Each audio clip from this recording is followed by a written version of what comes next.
All right, good evening. Welcome to Chaos Theory Story Hour. In 1956, Elvis saw my mother at the Cotton Bowl, and since then, nothing has been the same. Now, if I'm going to tell you this story, it's important that we understand each other, that I'm not just here to tell you how my mother saw Elvis, because that part's obvious. She has the ticket stub to prove it, that puts her right in the fifth row, right in front of the stage. And in the newsreels, you can actually pick her out. She's the only one who's not screaming or sobbing. She's the most conscious 15-year-old girl in Dallas, looking steadily up at the stage. So I'm not going to go on about how my mother saw Elvis, because that implies that Elvis affected his audience, but that his audience did not affect Elvis. And that's a fascist way of telling history. Like there was only one soul in the stadium. Like he was pouring his light into the empty minds of a million teenagers. Hail, hail, rock and roll.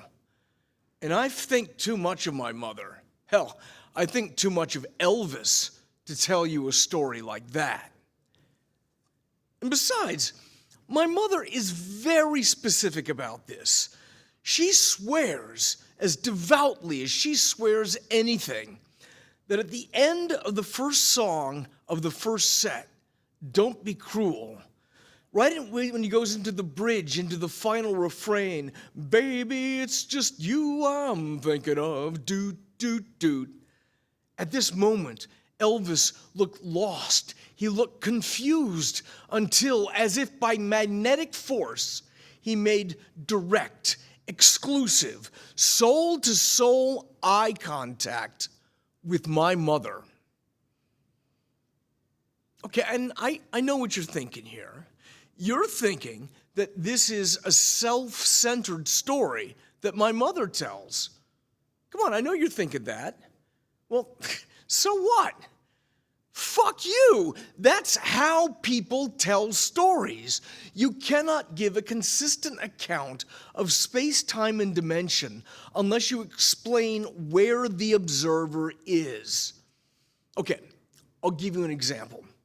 I don't think that it's any accident that I was born during the Cuban Missile Crisis.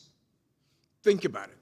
The world is on the razor's edge. All the death wish of the Cold War is building up to this moment. All the missiles are straining to launch. They say it was a miracle that JFK did not have one of his back spasms then. He was given to crippling back pain caused by random neural firings sensitive out to the 14th decimal place, so that the coughing of a mosquito in Australia could have done it. And if that had happened in October 1956, he would have seen the world through a blinding fog of pain, and it would have been so much easier to press a button to end it all. If not for the additional breath of one extra baby, the wind patterns over the Gulf of Mexico might have shifted over 13 days so that a clear day over Havana would have turned cloudy, and the spy planes would have seen nothing and could not have confirmed that Khrushchev had withdrawn the missiles. And then someone would have shot a plane down, and oh my God, things escalate and boom! Or I am born. And you can laugh, but you can't argue with success. Because in a timeline where I am born, I guarantee you there is no nuclear war in 1962. But if you take me out of the equation, you can't be quite so sure, can you?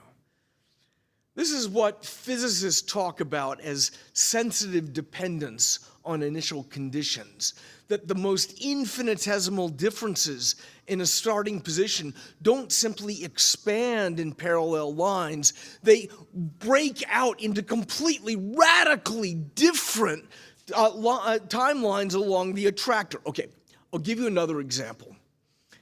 This is an ad that appeared in Variety magazine in 1965, asking people to audition to be in a rock and roll TV show, which would later come to be known as the Monkees. And they asked for four insane boys, and they actually got a little more than they were bargaining for. Because one of the finalists in the auditions to be the drummer for the Monkees was a young LA drifter named Charles Manson. And you understand, this is early enough on the timeline that it might still have been possible to save his soul.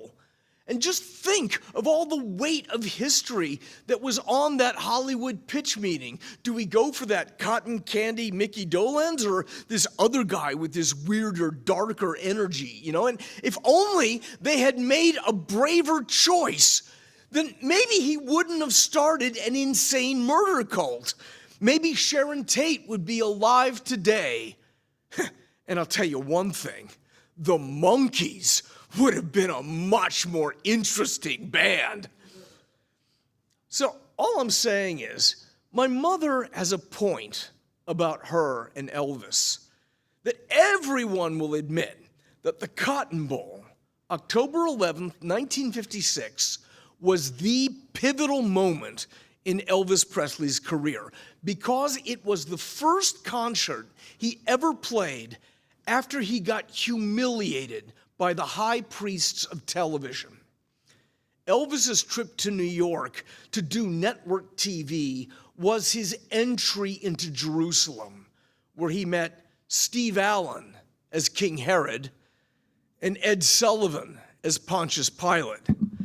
Steve Allen was furious that this charismatic redneck could come marching into his studio singing that inappropriate colored music to his daughters.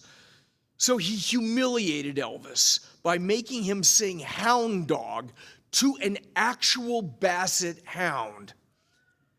And this was not just an insult to Elvis. No, it was a deliberate insult to Big Mama Thornton and the Peacock and the Chess record labels, who did African-American R&B in the early 50s that was Elvis's portal into success. And on the video, you can see Elvis looking like he's about to cry, like he's being buried alive in the mediocrity of the 50s. Ed Sullivan said, "So, you think you're a king?" And Elvis said, "If you understood the truth, you'd understand what I'm singing about." And Pontius Pilate said, "What is truth?" And he cut Elvis off at the waist and just left him there to hang. And so the Cotton Bowl, 1956, this is the moment when Elvis has to choose to be or not to be. That is the question. Whether it is nobler in the mind to suffer the slings and arrows of outrageous fortune, or to take arms against deceived troubles and by opposing end them. And it makes sense that for the first song of the first concert he ever played after Hollywood threw down the gauntlet, knowing that all the TV cameras of the corporate state were on him, that Elvis would have chosen a really safe, sing-songy kind of tune, "Don't Be Cruel," that bops along, "Baby, it's just you I'm thinking of, doot, doot, doot." And at this moment in the song, in the bridge into the final refrain, is the moment when the singer declares himself. When you finally understand whether the singer is a good boy or slightly more dangerous. When he says, "Don't be cruel," is he asking for a goodnight kiss, or is he asking for something a little more dangerous? Romeo says to Juliet, "Wilt thou leave me so unsatisfied?" And in the stew of desire and consent, it is never entirely clear whether that is a good boy or a bad boy. And this is the Taoist duality that defines Elvis in 1956. And so as he comes out of the bridge into the final refrain, all of history depends on this moment. At this point, Elvis has a choice. He can come out playing it safe and catering to the TV cameras. He could have sung it like Frankie Avalon or Pat Boone. He could have sung it like, "Don't be cruel to a heart that's true." And if he had done that, Elvis would have meant nothing. Or he could have come out singing it all creepy and gross, like some overweight lecher, like wagging his pelvis at the camera. In other words, he could have become the Vegas Elvis immediately without ever passing through the cool young Elvis stage at all. And if he had done that, in Dallas, 1956, they would have destroyed him the way that they made Buddy Holly and Marilyn Monroe and James Dean disappear. And on either timeline, sellout or suicide, Elvis, as we know him, would never have come into being. No, the culture would have remained trapped in this absolutely self-generated hell. Oh my God, the brief glimmer of multicultural racial solidarity would have been snuffed out in 1956. The civil rights movement would have been culturally isolated. White radio stations would never have played Aretha or Little Richard or James Brown. Nixon would have beaten Kennedy. There would have been no Beatles, no Rolling Stones. Dylan would never have gone electric. No, the 50s would have gone on and on forever. Or, in the most important 2 seconds of Elvis Presley's life, of course he would have been disoriented. Of course he would have been confused. Of course the agony of all of history weighing on his shoulders as he made a choice in 2 short seconds. And of course he would have been disoriented and confused. And of course he would have looked for help. And where would he have looked but in the 5th row, right in front of the stage, at the most conscious 15-year-old girl in Dallas, the one with the future in her eyes, asking, "What you got, Elvis? Why have you come into this world?" And the heat and the light of that moment must have been so great that the twin halves of Elvis Presley's soul would have fused, and boom! Elvis, as we know him, comes into being. And his lip would have just had to curl as he sang, "Don't be cruel." Just edgy enough to be relevant, but not quite so dangerous that he would get arrested. And that, my friends, is how Elvis came to be. And the rest is history.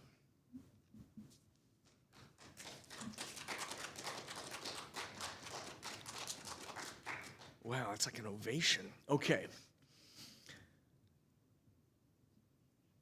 MIT has a listserv called the Everything List, where these absolutely freaked out physics graduate students talk to each other about their insane theories about the meaning of time and reality, which are already pretty crazy. Like even like ordinary high school physics, if like, MAGA really understood what was going on, would make them throw everybody into jail. The idea that a particle also turns into a wave, or that a particle doesn't really occupy a position until it's observed, or the fact that like you can have a decaying electron that statistically either decays or not, and it triggers a poison lever that like smashes open a bottle with chlorine gas that either kills a cat or it doesn't. And because you don't know where the electron is until you observe it, it means the cat exists in a superposition between alive and dead. And if people really understood how insane that was, they would throw all the physics graduate students into jail. But the one way you can make the equations work is to say that both things happen.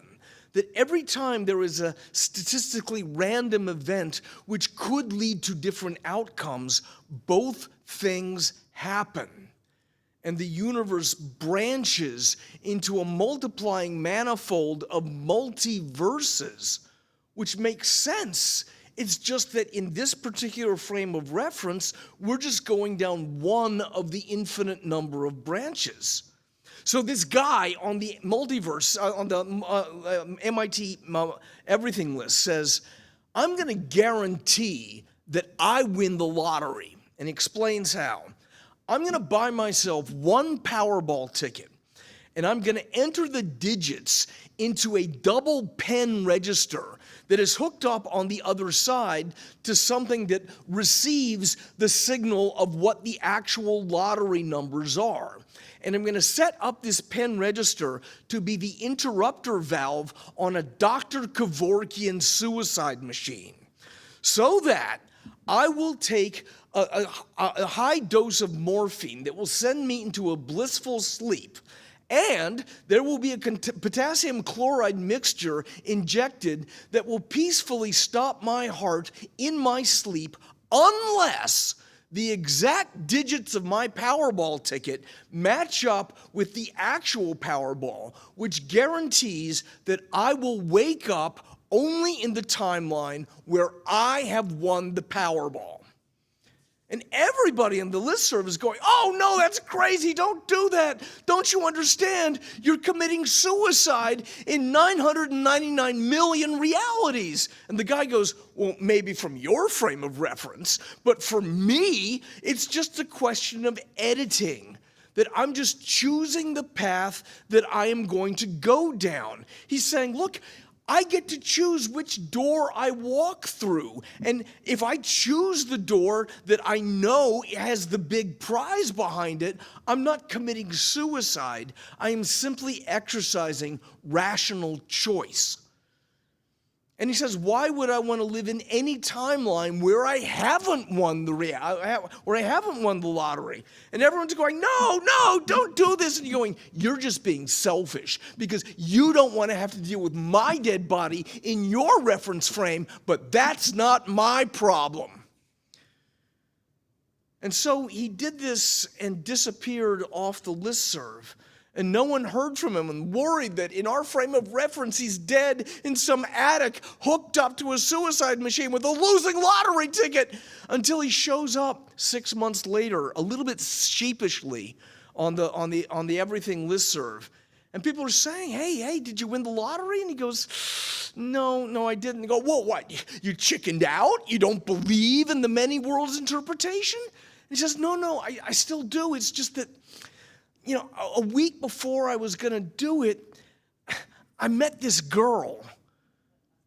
And they're all like, okay, that's really sweet, but why would that make a difference? I mean, she would still be there with you in the lottery winning reality so that you could share your $1 billion with her. So why does that make a difference? And he goes, yeah, I know, but it's just, I couldn't bear to leave her in the other 999 million realities.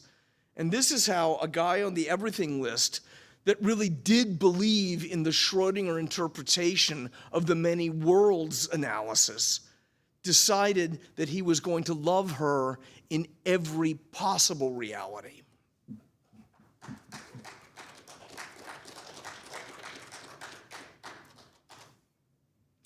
What I love about wintertime is the night I first noticed the constellation Orion.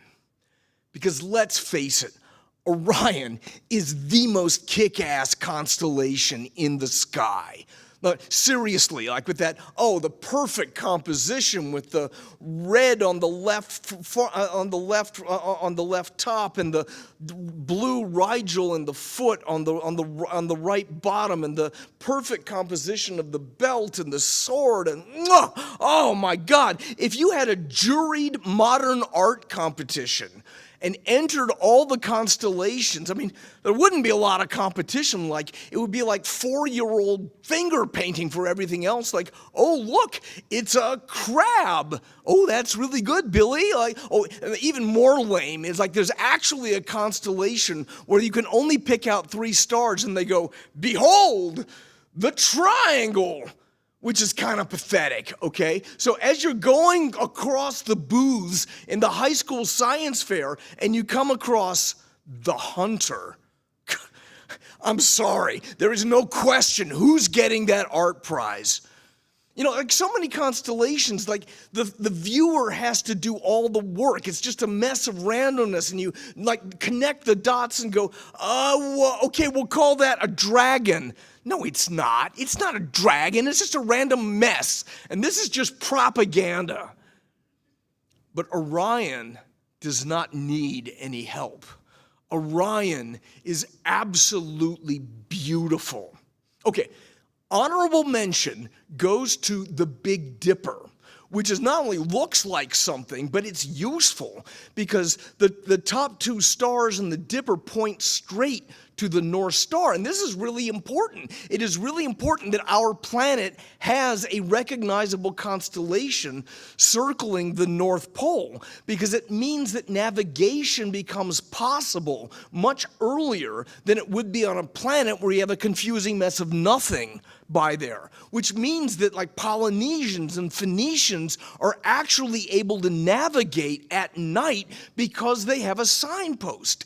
This is historically important, even into the 19th century, that people fleeing their enslavement knew that they could travel by night because they knew they could follow the drinking gourd.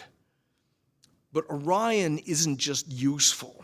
Orion is hypnotic. I mean, just look at the naughty gender ambiguity. I mean, they call it the Sword of Orion, but let's be real. It's a vertical line right under the belt. But when you look a little bit closer at the phallic symbol of Orion, you'll notice that the middle star is kind of fuzzy. And as you zoom in with a telescope, you find out that the middle star in Orion's sword is actually a huge nebula.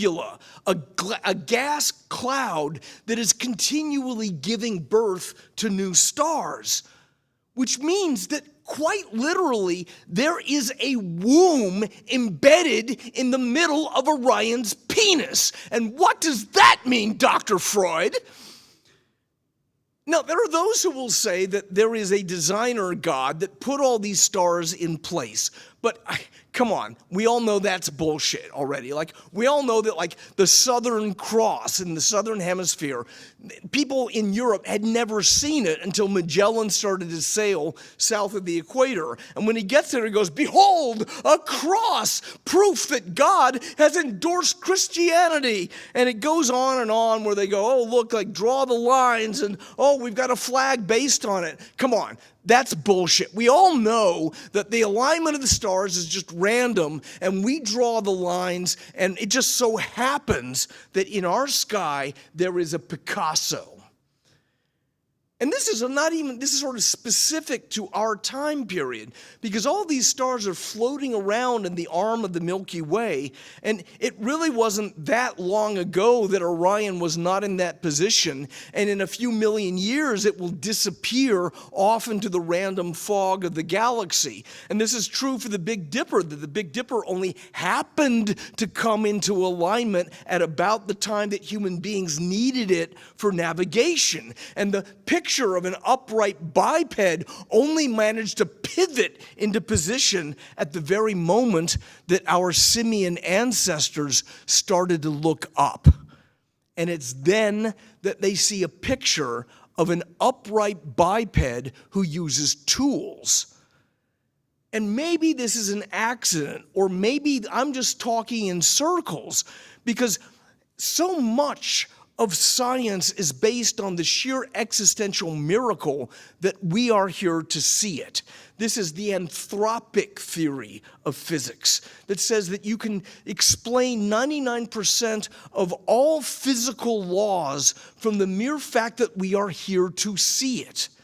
That, of course, the Earth is just the right distance from the sun, because if it were any closer, the oceans would boil, and any further, the oceans would freeze, and we know that that is not this planet because we're here already.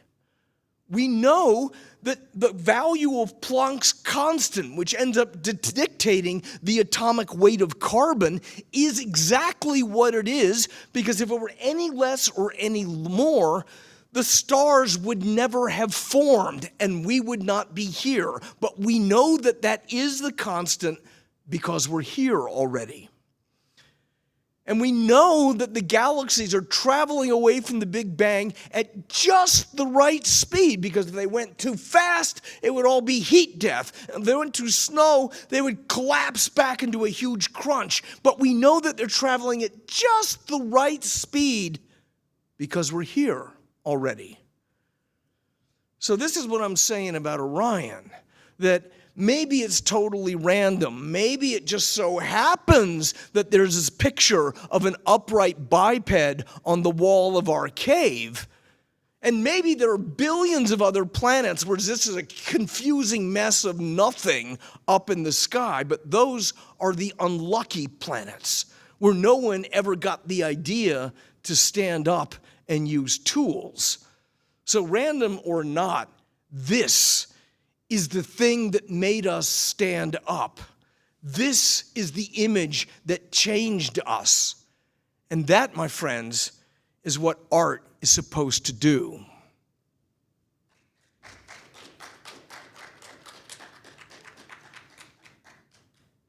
Okay, this is my favorite one. My favorite Red Sox player of all time has got to be Tim Wakefield, the last of the old-time knuckleball pitchers. The knuckleball is grounded in chaos. You throw it flat without any spin so that the ball starts to pick up unpredictable turbulence as it passes toward home plate, and the ball seems to dance in the air. But there are physicists who say, no, actually, the frame of reference of the ball is still, and it's the rest of the universe that wobbles around it. Now, the problem, and Tim Wakefield, when he throws the pitch, the batter doesn't know where the pitch is going because Tim Wakefield doesn't know where the pitch is going. When you love something, set it free. Oh, but Wakefield passed away recently, so I say that to honor his legacy, the Red Sox have got to build a large hadron collider around Fenway Park.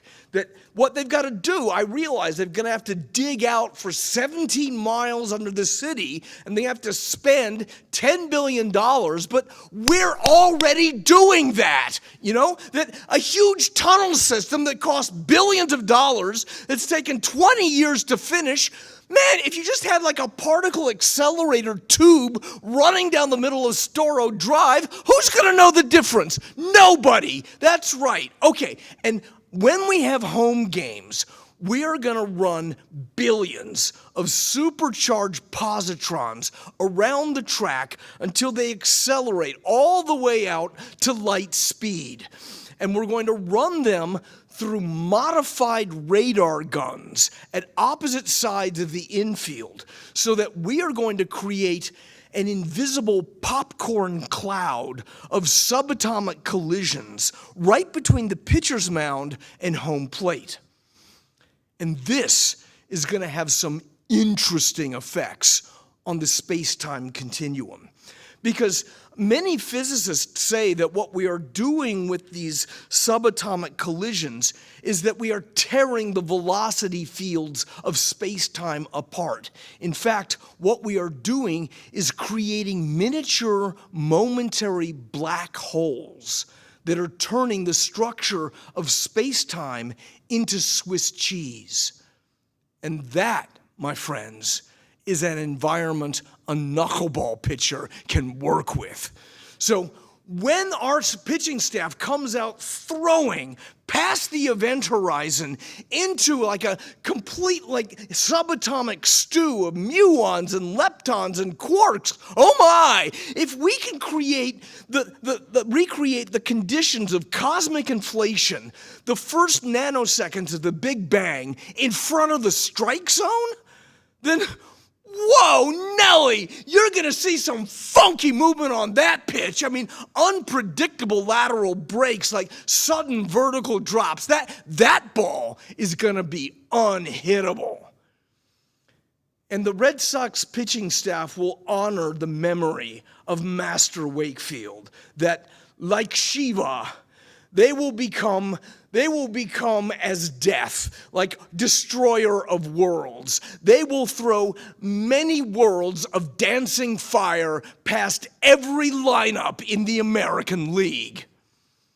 Now, I know what you're thinking, Robert. You're thinking that the commissioner of baseball is going to say that this is cheating. But look at the rule. The rule says that you're not allowed to doctor the baseball. And we're not touching the ball. Like, we're just complicating the structure of space-time in front of home plate, right? And this is already legal in every stadium in America. The home fans are allowed to generate a massive wave phenomenon to distract the batters. And all we're doing is the wave on a subatomic level. Now, look, there will be those who say that we can't afford to do this. But my friends, I say we can't afford not to. Because when the evil empire comes to town, we have to use the force to fight back. So a Large Hadron Collider is like $10 billion. Beating the Yankees, priceless.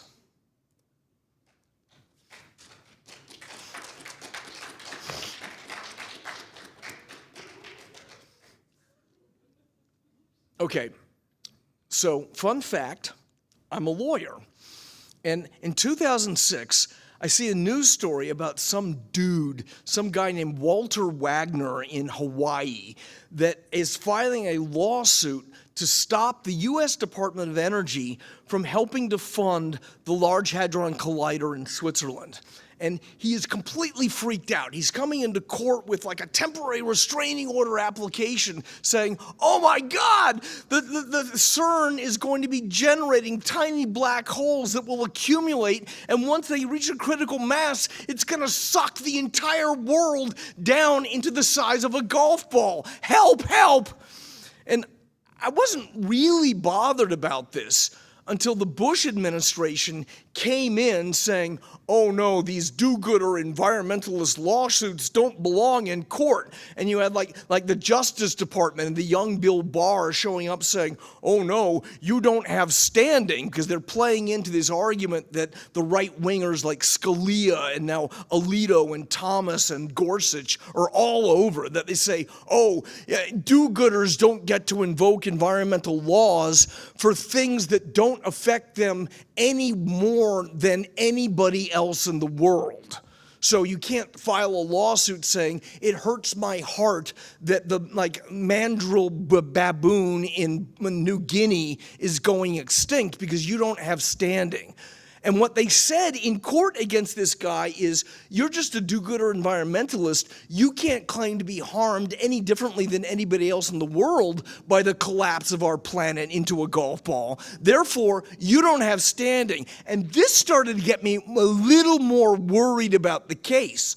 So I call the guy up, because his number is on the pleadings that are posted on the federal website. And I get to this guy and I say, dude, if you're serious about shutting down the Large Hadron Collider, you have to change your legal theory. You have to play to all these right-wing judges. Do not cite liberal environmental laws. Make it an issue of your private property. You got to come in and say that all these woke federal bureaucrats bureaucrats are doing things that are taking your private property without just compensation. Oh my God, these egghead left-wing scientists are gonna crush your car.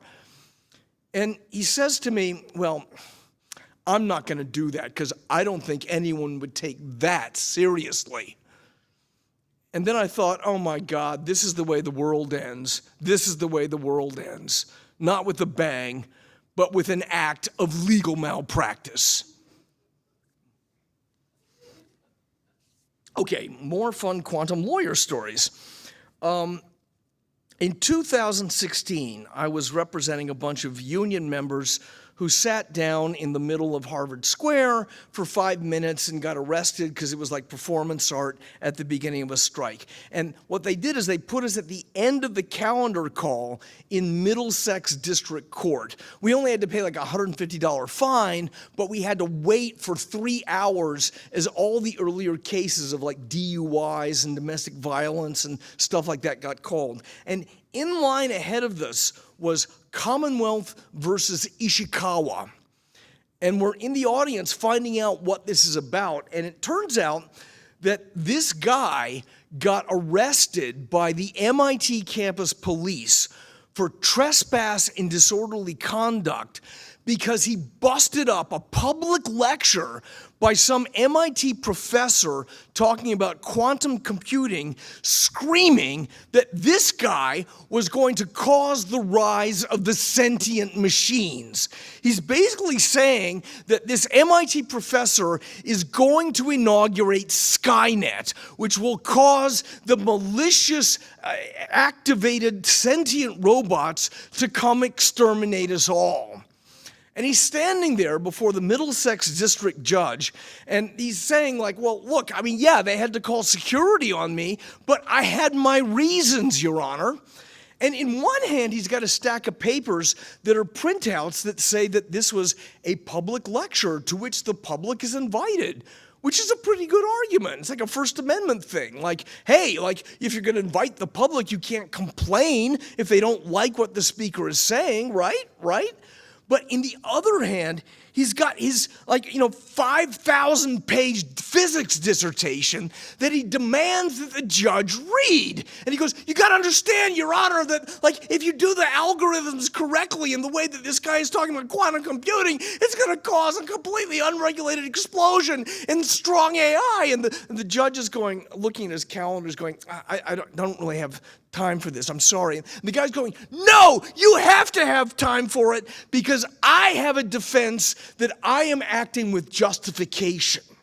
That you can kill someone, but if you show a jury that you were acting in defense of yourself or another, that is justifiable homicide. And the guy's saying, hey, that should apply to trespass and disorderly conduct. That if I'm in there like screaming and yelling and being dragged out of the lecture hall by MIT campus police, if I can show the court that this is a necessary step to stop the rise of the sentient machines, then I get off on that criminal charge. And the judge is going, no, I'm sorry, you're not going to be able to persuade me of that. And the guy goes, I don't need to persuade you, Your Honor.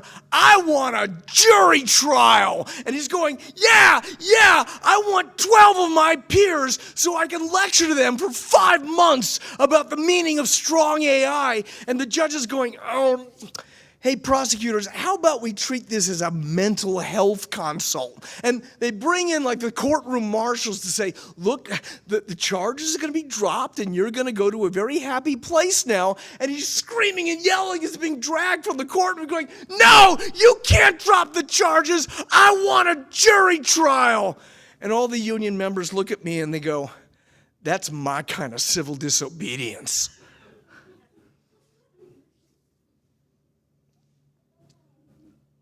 All right, I have an urgent memo to the MIT Faculty Search Committee. It is of extreme importance that MIT immediately offer adjunct positions in the Department of Physics to 2 candidates who are currently doing public sector work. but their work there is not fully appreciated, that they've gotten nothing but negative peer review by people who say that they will refuse to be tied down to any particular version of reality. They complain that they think that reality is simply a projection of the observer. They complain that they believe as many as 6 impossible things before breakfast. And to this I say, welcome to theoretical physics. Because say what you will about the Conway Musk Research Group, they are the first researchers in their field to take quantum mechanics seriously. Let's begin with Conway's brilliant thought experiment in alternative facts. Here, of course, she is simply projecting she's simply projecting the Heisenberg uncertainty principle that says that there is no single event, but simply a phase state of things that might statistically happen. And this, of course, is simply the Schrodinger equations that are dealt out into the many worlds interpretation. And what she's saying about the fact that there are many unique bubble universes that are continuously splitting at moments of symmetry, this is nothing but what Max Tegmark, the chairman of the MIT physics department, has been saying for years. Let's look at her interesting thought experiment, the Bowling Green Massacre. Now, many people said at the time, well, what are you talking about? Nothing like that actually happened.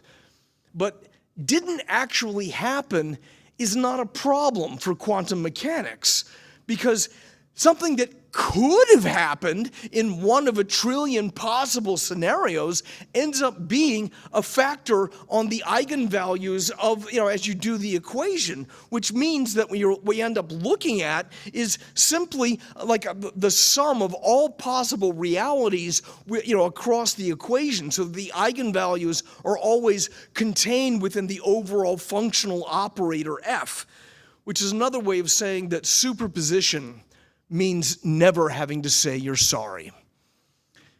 And we're not just talking about ordinary space. We're going to be talking about really cool, multi-dimensional Hilbert space. I mean, it's going to be beautiful. It's going to be wonderful. It's huge, and it's going to be so much better than that failed Euclidean space, I'll tell you that. And we're going to solve the problem of decoherence, because instead of having quantum computing be impossible because you always have an observer that makes the quantum object collapse, we're going to have an observational system where the observer and the observed are the same thing. And they're going to have to put in all those failed scientific journals like Zeitschrift für Physik, which is losing all its subscribers. It's pathetic. It's a failing journal. That they're not going to be able to explain that quantum computing doesn't work anymore. The same with the Musk Group's studies in formal logic. He's following Gödel on the idea that formal systems are always based either on an incomplete system, which is consistent but not complete, or a complete system which is necessarily inconsistent, that there is always some irreducible minimum of something that is either incomplete or inconsistent, which is something that the Musk Research Group simply thrives on, because paradox proves that immigrants can be good. No, immigrants are bad, and you hold both things in your mind at the same time. God, it's exactly what Gödel talked about, the idea that there is always an undecidable median between true and false. And once you realize that, then true and false don't hardly mean anything anymore, because what does it even mean when you have a paradox like that, and when you're through the rabbit hole and it's Alice in Wonderland? And this is what formal logic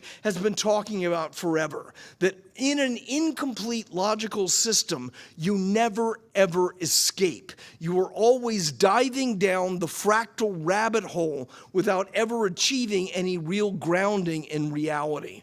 And this, my friends, is why the MIT physics department has got to offer positions in adjunct physics to these two researchers. And I realize that there will be those who have misgivings about this, because they think that it's not a good idea to give positions to people who are insane. And they will point out that these are people who have abused their power in their former positions. But my friends, I say that if you want to strip someone of all their power, you can't do much better than to make them adjunct professors at a research institution. So yeah, you bring them to MIT, you throw them in a cubicle next to Chomsky, like make them go crazy there, and we will be able to formally realize the profound significance of their work in both quantum mechanics and formal logic. This, my friends, will make theoretical physics great again.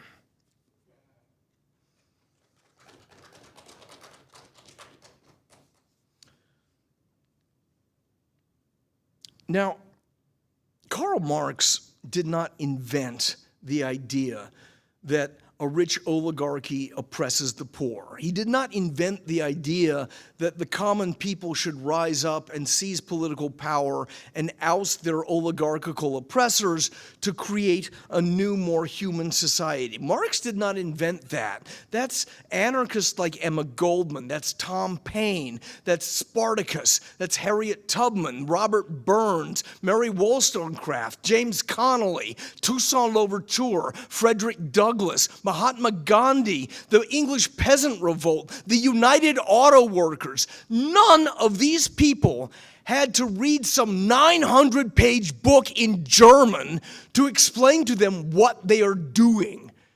You don't have to sit on the lap of a department store Santa Claus to have him explain to you what the meaning of Christmas is.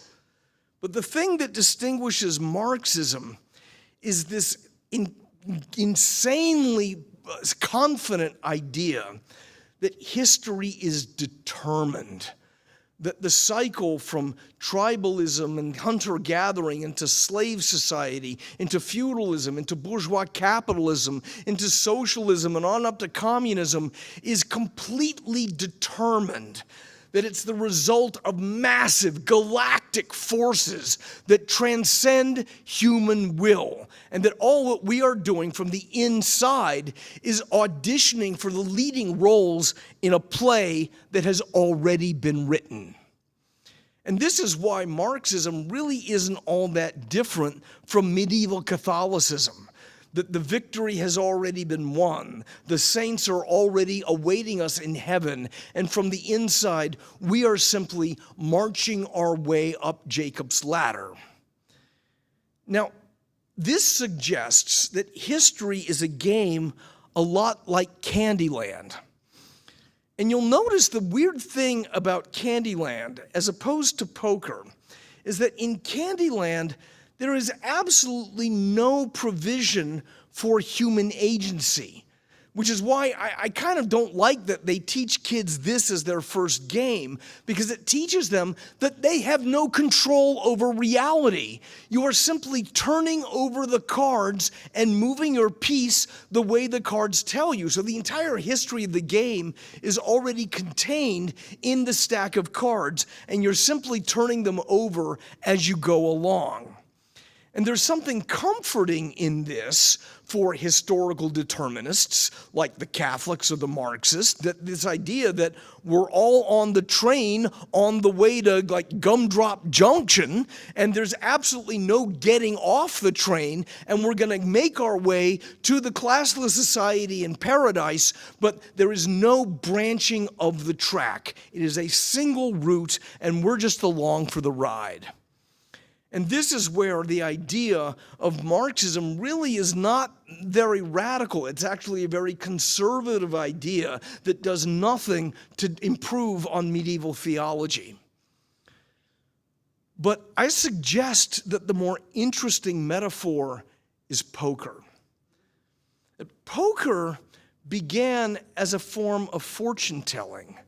Gypsies who would follow medieval soldiers around and in the night before a battle would sit in their tents and read the tarot for them.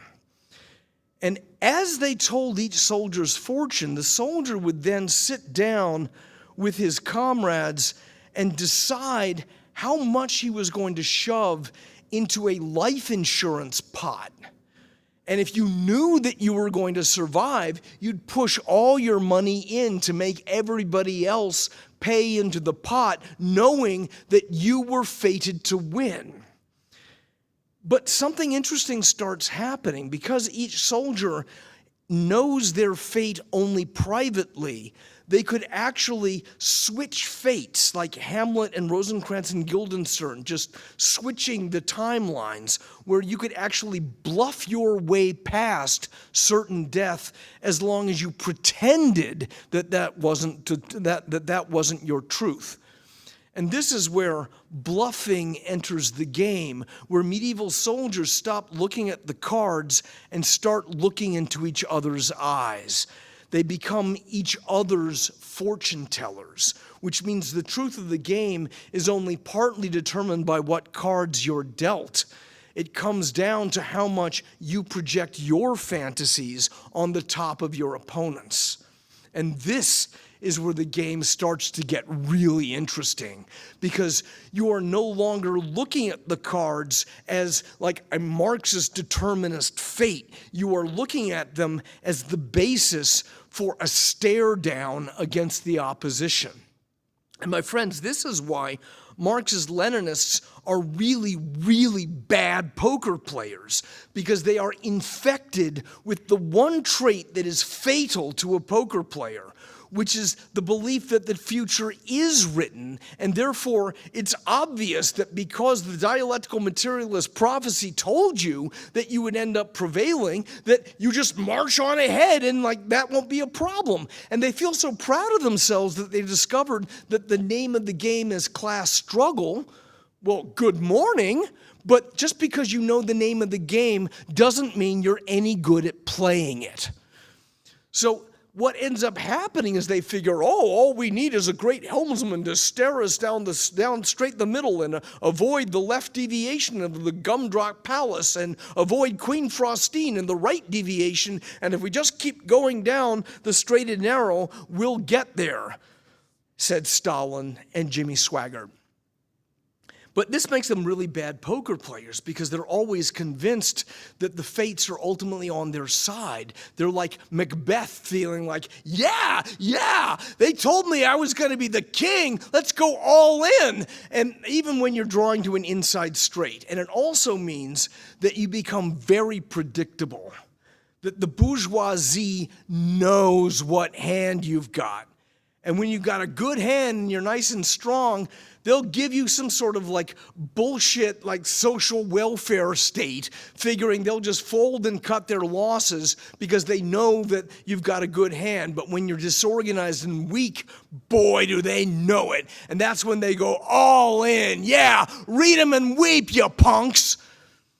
And this is why for the whole 20th century, all these Marxists who thought that they had been promised the stairway to heaven are simply wailing and crying about how those bad capitalists just beat them one more time. And that's why I say, my friends, along with Abby Hoffman and Emma Goldman and the anarchists, that we've got to stop thinking about history as Candyland. It is not simply turning over the cards, playing solitaire, and figuring out what the fates have decreed. It's about looking into your hand at first, and then looking into the eyes of your opponent. And it's only when we stare down the bourgeoisie and substitute our fantasies for theirs that we start winning some hands. And that, my friends, is the way that we stop Candyland and we start raking it in. And I'll tell you a final story. I was teaching my son when he was 6 years old how to play poker. And I realized I kind of needed to hide this from his mother, because it was not really cool to corrupt a 6-year-old child in this way. But we were busted because sooner or later, she realized that he was arranging all of his stuffed animals and dealing out stud poker. Yeah, Mr. Tiger gets a pair of cowboys and Jerry Giraffe's running a flush. And my wife is looking at me really judgmentally. And okay, I'm going, okay, this won't happen again. But then a month later, she comes home from work, and he comes running up to her and going, Mama, will you play a game with me? And she's like, oh, sure, honey. Like what? Like Chutes and Ladders, like Go Fish? And he goes, what game do you want to play? And he goes, can we play Hold Him? And she melts and she goes, oh, honey, I will always hold you. And he goes, no. Texas hold him. Okay, and finally, I'm going to tell you how bagpipes cause the Black Death. You know, the outbreak of Yersinia pestis in the middle of the 14th century, you know, it's a mystery, but in many ways the mystery is not how this happened. That when you look at the Middle Ages, the real question is how this didn't happen all the time. I mean, let's face it, public hygiene is not a big priority here. What with the raw sewage and the contaminated food and the bleeding and the leeches and the flagellation and the mortification and just the basic lack of self-esteem. And so it really is a question why it took until the late Middle Ages for this one pathogen to achieve such a uniquely high R0 value. This is the reproduction ratio that determines the speed of the epidemic, so much faster than the usual suspects had managed for 1,000 years. Well, there's a reason for this. As dirty and unhygienic as it was, Europe in the Middle Ages had a firewall based in the domesticated predator, house cats and dogs whose job was to suppress the vector of the disease. They had what Sheldon would call a roommate agreement, where they got food and shelter in return for wiping out the rodent enemy. And we see them in the manuscripts, you know, like in these heroic action poses up until the first half of the 14th century. When we do a statistical analysis of the cat and dog images in the Heidelberg Codex, we find an increasing number of them as sick and depressed and psychotic. And there's clearly something happening in the middle of the 14th century to disable the firewall. And as they say in epidemiology, when the cat's away, the plague vector will play. But what is that? What's getting to these animals? Well, let's go through the checklist. Were they hungry? Nope. There's a lot of food on the trade routes. This is a prosperous time. Were they cold? Nope. This is the medieval warm period. The climate is mild and stable. So we have to ask, was there some kind of noise pollution that suddenly spread across Europe in the middle of the 14th century? And, you know, now that you mention it, yes, there was. The bagpipe. First recorded in the medieval manuscripts 60 years before the outbreak of the plague. And when it starts out in the Basque regions of Andalusia, it ends up spreading all over Europe through the very trade routes that would later carry the rodent-laden grain. And it goes from household to household where everyone has a bagpipe the way that everyone now has a CD player. And this is like Beatlemania, like everywhere. There's nothing but bagpipes playing. And we can actually do a statistical analysis of bagpipe density. That if you look at the recordings in the medieval manuscripts, you can actually track the bagpipe as a plague agent, as an attractor on an epidemiological timeline. And the Scots understood this first when they used the bagpipe as biological warfare. You know, a noise that would make their own troops willing to die, and the English to say, oh, dear God, just make it stop. You know, but no one seems to have noticed the biological catastrophe that we were inflicting on our domestic animals. hitting them at both ends of their hearing range with the low drone and the high skirl, disrupting all their neural networks. Oh, for the love of God, what this must have done to their rat-catching ability as they begged, "Make it stop, master."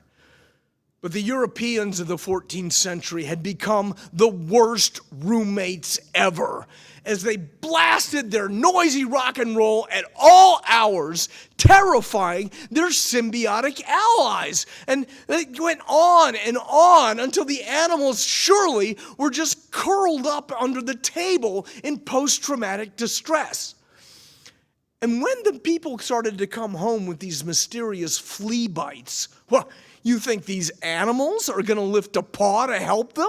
I don't think so. They're not out catching rats. They're huddled in the corner saying, "Please make that noise stop." And as the plague rats overrun Europe, in the middle of the 14th century, there is no one left to fight them. And as the resistance drops to zero in the epidemiological equation, the value of R0, the speed of the epidemic, goes through the roof.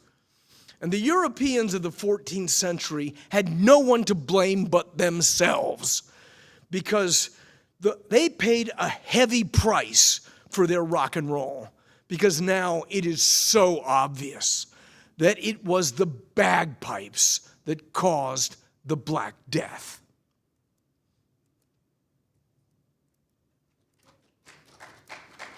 Thank you.